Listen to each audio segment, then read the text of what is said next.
அன்னைக்கு ஒரு நாள் நான் என் ஃப்ரெண்டை பார்க்க பெட்டவாத்தல போயிருந்தேன். பார்த்து பேசிட்டு இருந்த போது சாப்பாடு போடுன்னு வயிறு கூப்பாடு போட்டுச்சு. அதனால ஒரு பானிபூரி கடைக்கு போயிருந்தோம். 2 பிளேட் மசால் பூரி போடுங்கன்னு கேட்டு வாங்கி சாப்பிட்டோம். அதுல ஊத்தி இருந்த குழம்பு வெஜ் குழம்பா நான்வெஜ் குழம்பான்னு தெரியாத அளவுக்கு அவ்வளவு டேஸ்டா இருந்துச்சு. அந்த கடைக்காரர்கிட்ட கேட்ட போது இது வெஜ் குழம்பு தான் நம்ப முடியாத அளவுக்கு ஒரு உண்மையை சொன்னாரு. வேற நல்லா இருக்கு அப்படின்னு கேட்ட போது காளான், தயிர் பூரி, முட்டைக்கரம்னு சொன்னாரு. சரி காளான் கொடுங்கன்னு வாங்கி சாப்பிட்டா அதை சுட சுட வாங்கி எடுத்து வாயில வச்சு சாப்பிட்டதை இன்னமும் நினைச்சு பார்த்தாலும் நாக்குல எச்சில் வருது.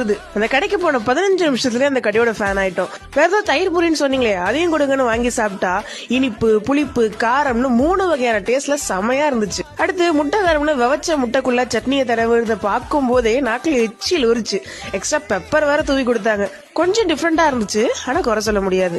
ஃப்ரெண்ட பார்த்த சந்தோஷத்தோட மனசு வயிறு ரெண்டுத்தோட நிறைவோட அங்க இருந்து கிளம்பிட்டோம்.